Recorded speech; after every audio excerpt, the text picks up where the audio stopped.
Welcome to today's episode of the Rewrite Sessions. I'm Katie. And I'm Ashley. And this is a space for ambitious women who are questioning the rules they inherited about success, work, and the lives they are building.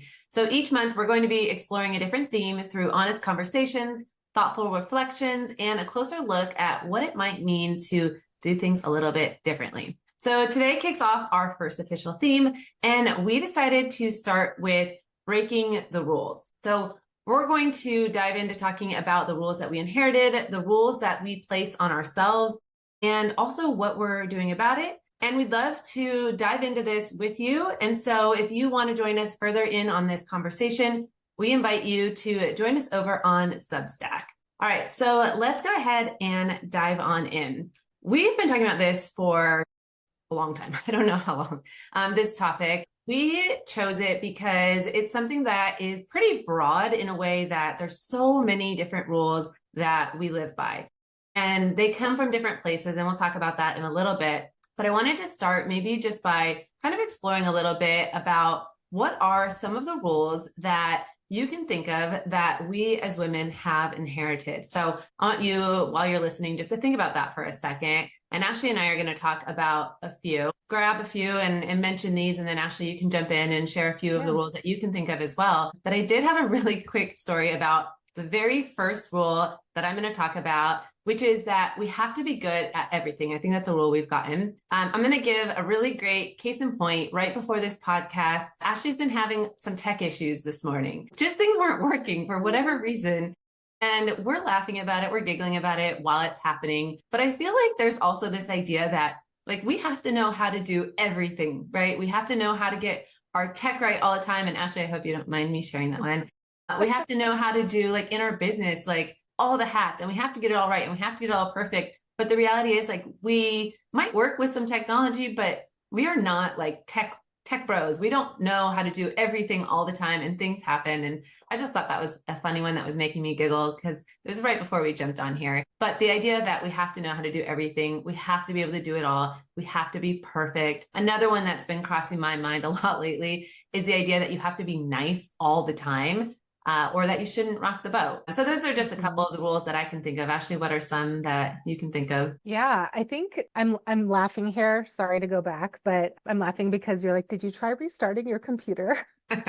This reminds me of the help desk days. Yeah. But some of the rules, so the one you mentioned is you have to be nice. And I think that one bleeds into a lot of other similar ones, but you have to be nice. Your ideas can't be, as a woman, like too bold or too controversial. Soften your opinion a little bit, or you have to be perfect, which kind of goes into you have to be good at everything, but you have to be perfect at everything. You have to be likable. You have to smile. You shouldn't just be concerned about your ambition, but you should be concerned about being likable. Another one that really resonates with me is if you are capable, you should step up, or like you have to say yes, essentially. If someone asks you to do something, if you're capable of doing it, you should say yes, and you should not disappoint people. I think that one that's really stuck with me, and I talk about it more in my Substack letters on this topic, but I think that's one where I've always felt like I've had to say yes to people. And I think it comes from this like deep rooted fear of not wanting to disappoint other people. But sometimes it's like putting other people before yourself, right? Like, sure, I can do this. Is it going to be challenging? Is it going to affect my mental health? Am I going to be overwhelmed because I'm trying to do it all? I think that's kind of the struggle sometimes. I feel like you have to say yes. I'll say yes, and then I'll just figure it out. I'll figure out a way to do it and to make it happen. I feel like I already know this answer for you, but we talked about a couple of rules, and I know there's like a million more. Which of them pisses you off the most? So I think this is a big one because I think it's affected me to the point where my husband kind of like held up a mirror to me and he's like, "Why are you saying yes to everything?" And it was affecting so much, and then I'd feel guilty if I was not saying yes to these things. And so that's kind of been a little bit of a journey. I think the other one is you should be able to do it all. And we've talked about this one a lot, and trying to balance our careers and home. And I think what was missing in a lot of those conversations is that doesn't mean like, sure, sometimes I do more career, sometimes I do more home, but I just figure it all out and I should be able to do it all still. What was missing is, but you need help and you need support to do that. I think that's one that really gets me going sometimes. I could talk about that one for a long time. Which one would you say is yours? I mean, I was thinking about this as I asked you, but I Yeah. think it just depends on what I have going on in my life at any given moment. I feel like I think it was one of the first ones I mentioned is kind of getting me these days, which is you have to be nice all the time. I read recently, and I wish I could remember where I read it, but it was basically the difference between being kind and being nice, and that you can be a kind, good person, but that doesn't mean you have to be nice all the time, especially when people don't deserve it, because people don't always deserve it. They do not always deserve our niceness. And it kind of goes along with like having to smile. I have an RBF. I'm just gonna be honest. I've gotten so many comments along the way, mostly in work settings about, you should smile more, or, are you mad? What's wrong? I'm like, nothing. I'm fine. I'm sorry that my face doesn't always reflect it. I can't help it. But also sometimes I'm not. And maybe I'm having a bad day, or maybe you're pissing me off and I am allowed to feel a little bit upset. I'm allowed to feel angry with you. And I don't have to be nice if you don't deserve it.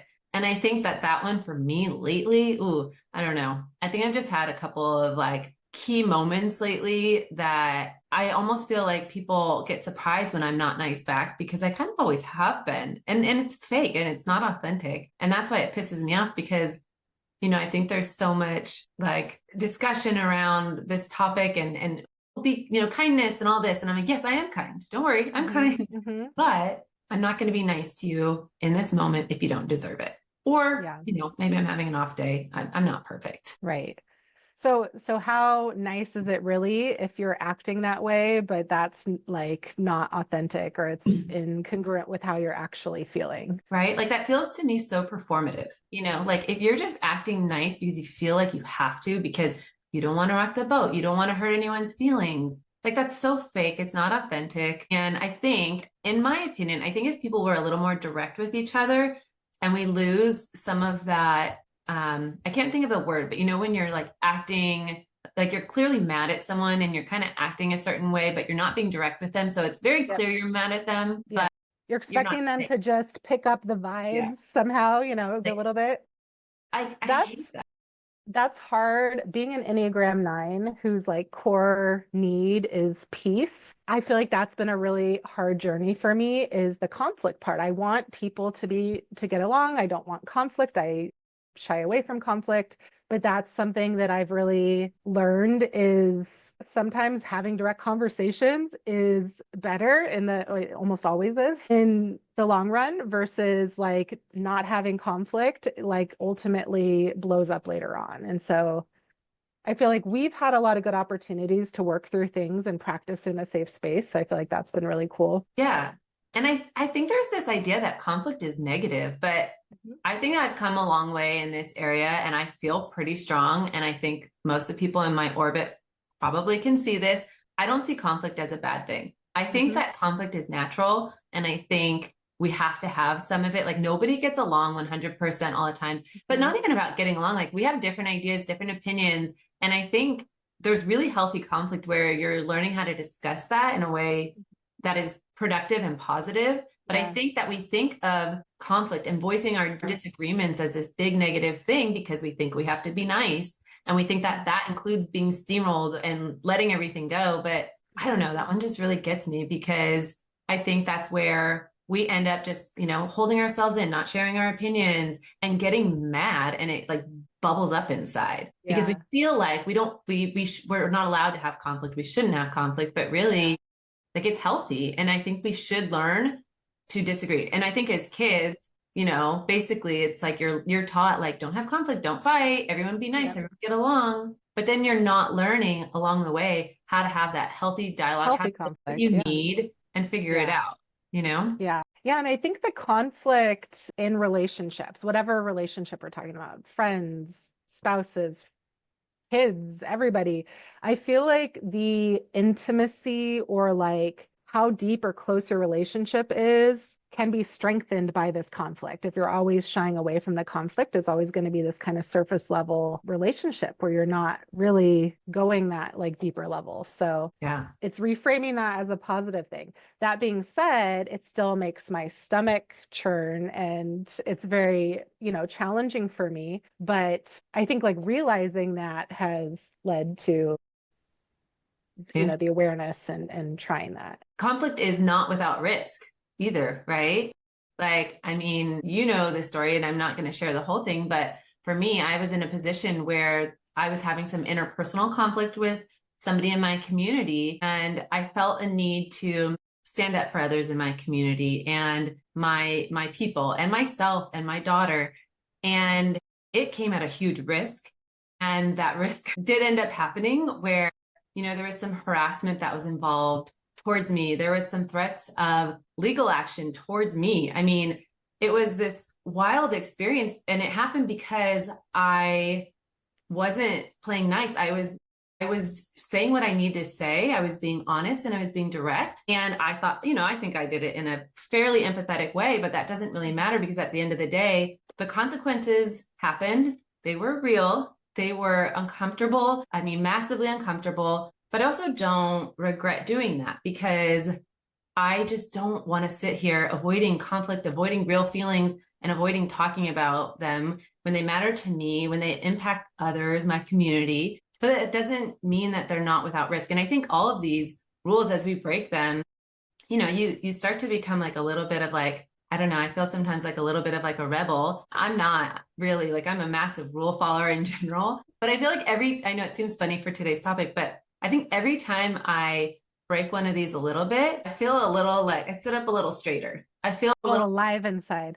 Yeah. It's so weird because as someone who is and has been such a rule follower, I mean, to a T, like my husband laughs at me all the time. Every time I do break one, and these are not dangerous law rules. These are, the rules we're talking about today. It lights me up a little inside and I grow in my confidence and I just feel like it changes so much and it makes me a little more comfortable to take more risks and break more rules. Yeah. Yeah. And looping back to this whole kind versus nice thing, I think even the rule of, oh, you have to say yes or step up if you're capable and don't disappoint others is a good example of that too. Because, let's say you and you ask me for help with your kids or something like that to take them for a weekend. And that weekend is like, oh my gosh, it's so stressful. And like, but I should say yes, because I can help. I should do it.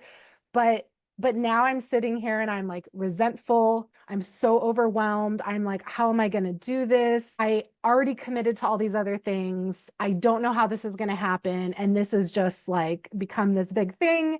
And now I'm resenting that I said yes to this thing, right? That's not very kind, right? Like, you feel like, oh, I have to say yes. I have to be nice. I have to whatever. But it's like, that's not really kind. Like having that conversation of, hey, I can do this, but you know what? This day isn't going to work. I'm so sorry. I can't make that happen. Here's what's going on. The other person's not going to feel very good if you're sitting there being resentful about it and feeling obligated to do something, right? So I feel like that ties into a lot of these. Yeah. And you might be thinking you're being nice, but you're not being kind to yourself either. And I think that's a rule too. It's like this idea that we should put everybody else's feelings and emotions above our own all the time, right? Like right.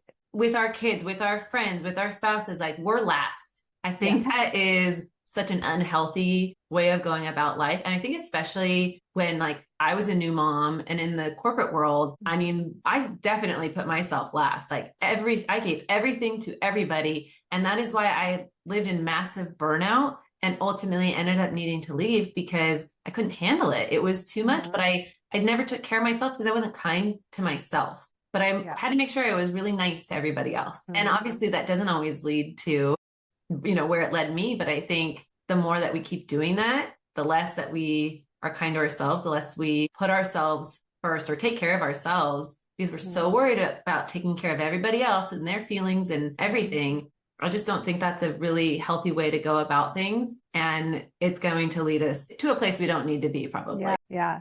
Speaking of corporate, what about the rule where either rest has to be earned or you need to uh, appear busy, productive, stay late, work late hours in order to be seen as worthy, valuable, helpful, whatever that may be. I feel like that often shows up in some corporate cultures. Whether they're saying that or not, is that just a rule some of us feel inside ourselves, or we feel guilty if we're not doing those things? Because that's not the productive thing to do. Like, that's not necessarily a good thing, but why, why do we feel that role? I mean, gosh, I know when I was in corporate, like very early on, I came in early because I did some East Coast stuff. So I was in at like 6:30, and I'm also a pretty efficient, productive person, as you know, Hmm. Ashley. And by like 3:30 or whatever, I think it was 3:34, Hmm. I would be done with my stuff. Had already helped everybody. Hmm. I was like mowing through stuff pretty fast, Hmm. and I would leave because I had done so much. And I Yeah. would see these other people staying, and they would tell me, "Oh, I stayed an hour or two after, overtime." And I'm sitting there like, first of all, why? Yeah. Second, I would feel such massive guilt Hmm. because I'm like, I don't need to do that. Like gone above and beyond, but Hmm. I feel really bad because I'm not being extra productive and I'm not sitting here doing whatever. But no one ever told me that. No one ever Yeah. said, "Hey, you need to stay longer." It was, Right. "Hey, you did your job and you helped. Great." But like for me, it was like I still would leave, but I just it didn't feel right. It felt Yeah. really weird because I felt like I should be more productive. I should be doing more, I Yeah. had to earn more, whatever it was. Did you have anything like Yeah. that? I did. I think especially when I was a manager of a particular team, and when the people on my team were staying later, I felt like I had to stay, otherwise I felt guilt, like, oh, I'm just leaving them. That doesn't look good. I'm just like leaving at a reasonable time and everyone else is here. And so and I think sometimes when people are staying late, I think sometimes there's a mismatch of workforce versus work. And like, I think that happens and that's real. But I think sometimes it comes from this like feeling like we need to do that, even though no one was saying that. And I remember one time there's a particular person that I saw who was, higher up that was leaving at, pretty early times every day. And I remember thinking like, what, why do they get to do that? Why am I doing that? And then I think that was a moment where I was kind of like, well, did anyone tell me I had to do this? How can I change the tone of this team? How can I, do Where something like that too? where do you think, I mean, we've talked about a lot of rules, like this is just one Yeah. of them, but where do you think all these rules are really coming from that we feel like, or some, we feel like, and some we actually have, like, where are we Yeah. inheriting these from, do you think? Yeah. So I think it comes from this kind of cultural norms that exist in society. I think a lot of it happens when we are younger and experiences that we have. And I think girls in general, young girls, are more likely to be praised for being good or polite or helpful, whereas boys are encouraged a little bit more to take risks, or there's more of an appetite for them to be louder or more assertive. And it I feel like it comes from that point in time. And I even reflect on my own kids, right? Like, am I doing that sometimes? Like, not thinking about it, but when, my daughter is being extra helpful and she's doing am I like praising her? Because I think it's this like reinforcement loop, right? From when we're kids, we go to school and it's all about compliance. And then in the workforce, it's rewarded. And I think about some of these rules that I'm kind of like mad that they exist because they led to a point where they're not working for us anymore. It led to things that were not sustainable, overwhelm, burnout, etc. But did they serve us at one point? In our early careers or in high school or whatever, like did following some of these rules like help us achieve things in a way? And when it did, it reinforced it. So it's like, okay, this rule works. I should keep doing this rule. This rule is what I need to do. So we get kind of caught in this feedback loop until we realize, like, wait, this isn't working for me anymore. Like, what am I doing? This is not the life I want to live. So I don't know. It's interesting. I was thinking about that as you were talking because, and even with our example of, leaving on time, which felt Hmm. early, I think think most of these rules are not actually spoken out loud. Like no one's sitting there saying, I mean, that's not always true. Sometimes people are saying, hey, you should smile more. Or you should not, have so much conflict or whatever. But I think so many of them are reinforced through childhood, like you said. They are reinforced in the classrooms, in our social groups, in TV shows that we watch both as kids and then as we get older. And I do think there's more awareness now. So I don't know, I'll be curious to see how that changes as we get older. But I agree. I think I'm definitely guilty of reinforcing those rules like subtly with my kids without even realizing it. And I'm sure I could come up with a couple of examples. My daughter is definitely like eldest daughter, good girl, rule follower, all of those things. And so I am continuing that cycle. I will say though, so she, like I said, she's like a total rule follower, all the things that I was.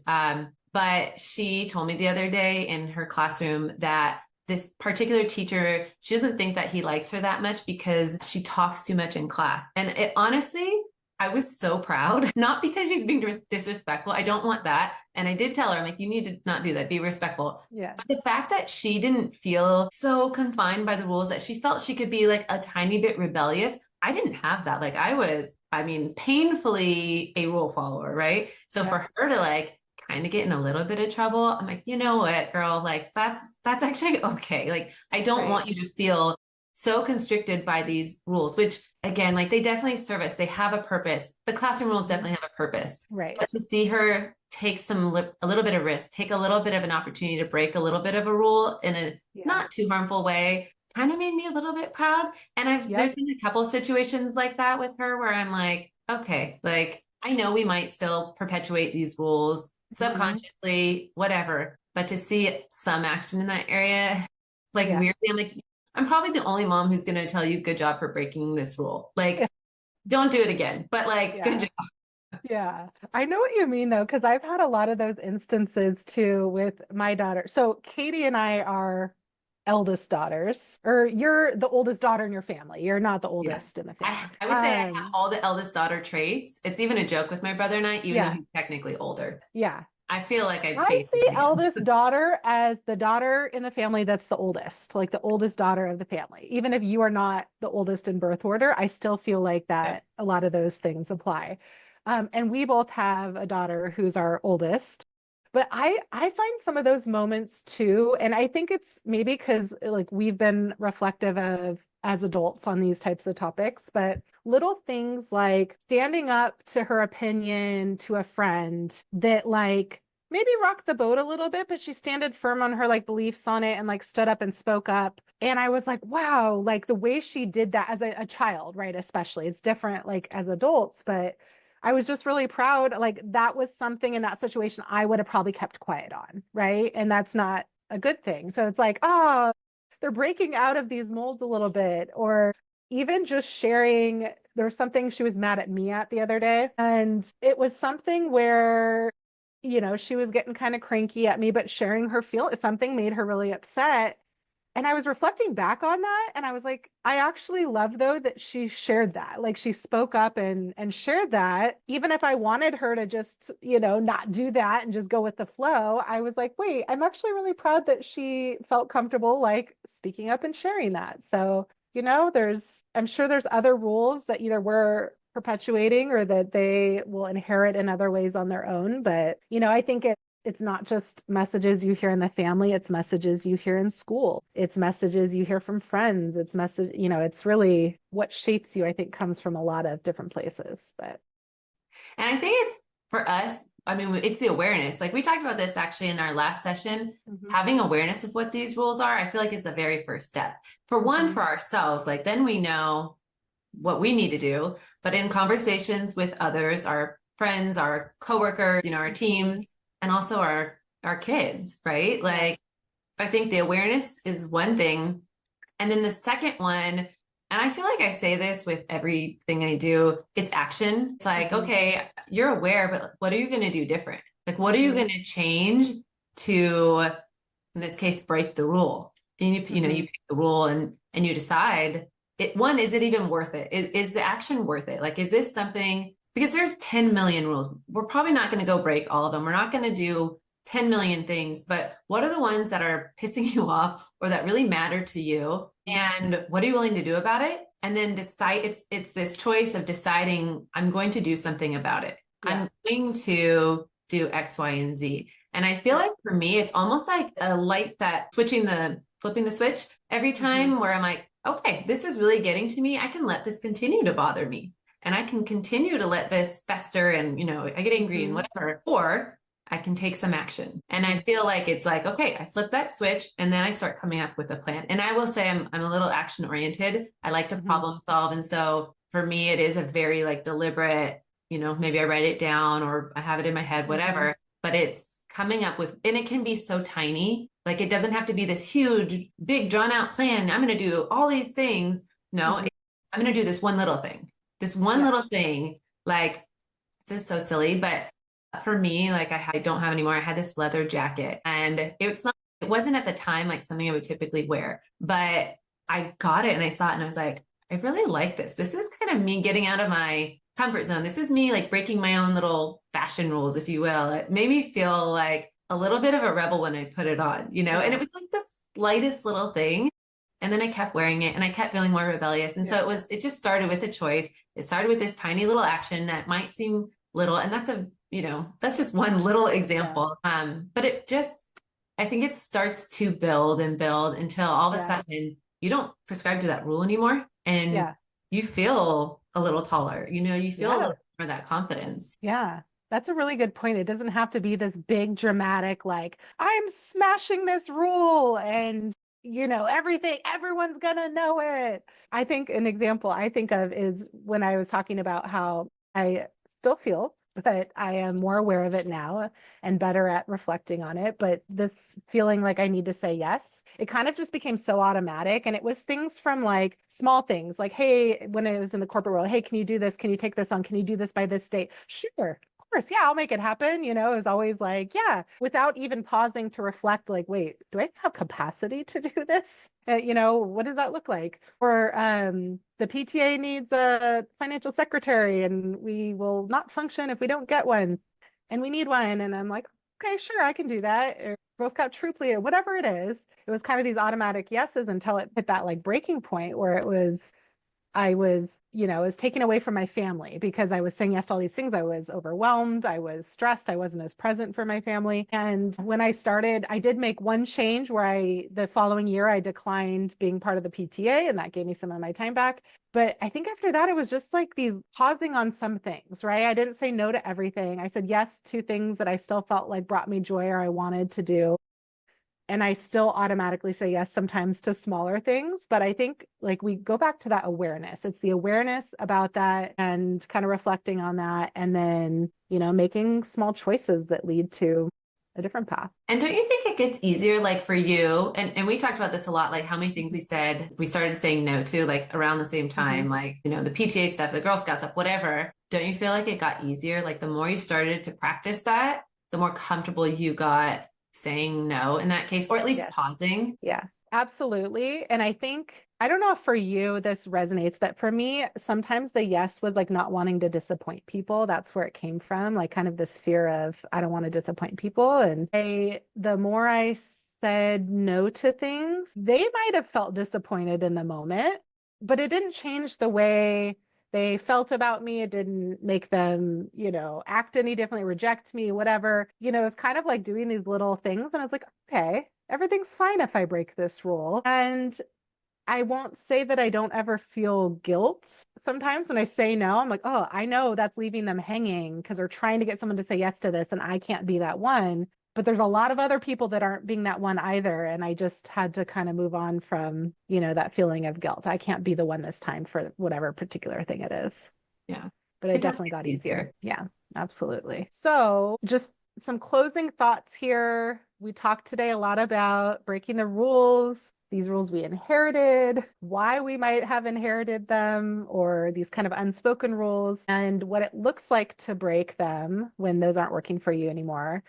And I think the question for everyone to kind of think about is, where are you still following a rule that no longer fits your life? And thinking about not this big dramatic, I have to overhaul everything, but what's one rule you're following and how can you think about that differently? How can you rewrite that rule for yourself? But if this conversation resonated with you, head over to our Substack. We're exploring these ideas more deeply. And we release letters where we go into these topics. And we also have the Rewrite Club where these conversations continue with women navigating similar questions. So we'd love to have you there. And you can find everything in the show notes. And we will see you next time.